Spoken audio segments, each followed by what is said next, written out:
Oh, hello there. I'm Bilchan. I'm Nimikong. I'm Van Chan. In this class, I'll read to all of you. Chapter 6, Section 2 of the picture of Dorian Gray. S. Ah. The picture of Dorian Gray. Oscar Wilde. Chapter 6, Section 2. You don't mean a single word of all that. Ari. You know you don't. If Dorian Gray's life were spoiled, no one would be sorrier than yourself. Lord Henry laughed. The reason we all like to think so well of others is that we are all afraid for ourselves. The basis of optimism is sheer terror. We think that we are generous because we credit our neighbour with the possession of those virtues that are likely to be a benefit to us. We praise the banker that we may overdraw our account, and find good qualities in the highwayman in the hope that he may spare our pockets. I mean everything that I have said. I have the greatest contempt for optimism. As for a spoiled life, no life is spoiled but one whose growth is arrested. If you want to mar nature, you have merely to reform it. As for marriage, of course that would be silly. But there are other and more interesting bonds between men and women. I will certainly encourage them. They have the charm of being fashionable. But here is Dorian himself. My dear Harry, my dear Basil, you might both congratulate me, said the lad, throwing off his evening cape with its satin-lined wings and shaking each of his friends by the hand in turn. I have never been so happy.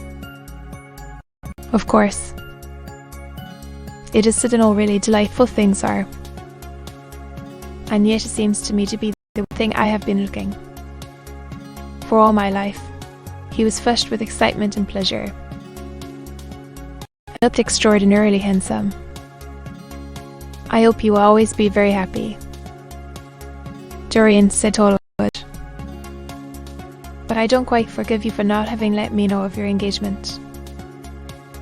And I don't forgive you for being late for dinner, broke in Lord Henry, putting his hand on the lad's shoulder and smiling as he spoke. Come, let us sit down and try what the new chef here is like. There is really not much to tell, cried Dorian as they took their seats at the small round table. What happened was simply this. After I left you yesterday evening, Ari, I dressed,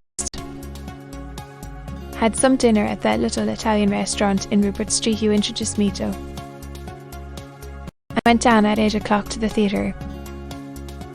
Sybil was playing Rosalind. Of course,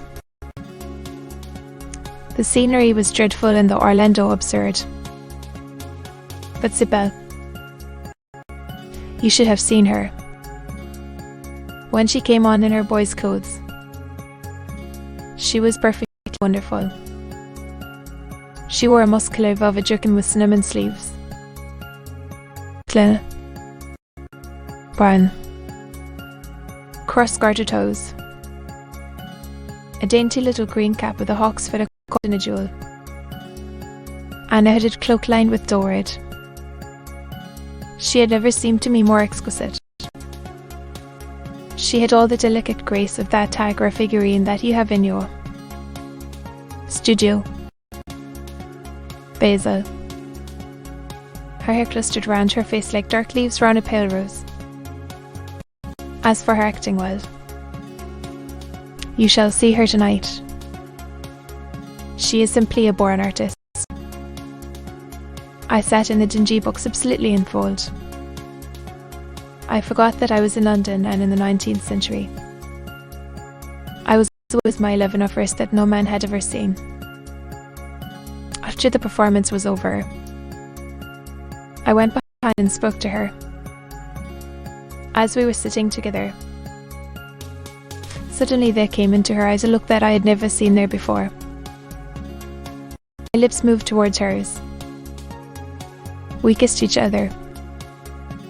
I can't describe to you what I felt at that moment. It seemed to me that all my life had been narrowed to one perfect point of rose-coloured joy. She trembled all over and shook like a white narcissus. Then she flung herself on her knees and kissed my hands.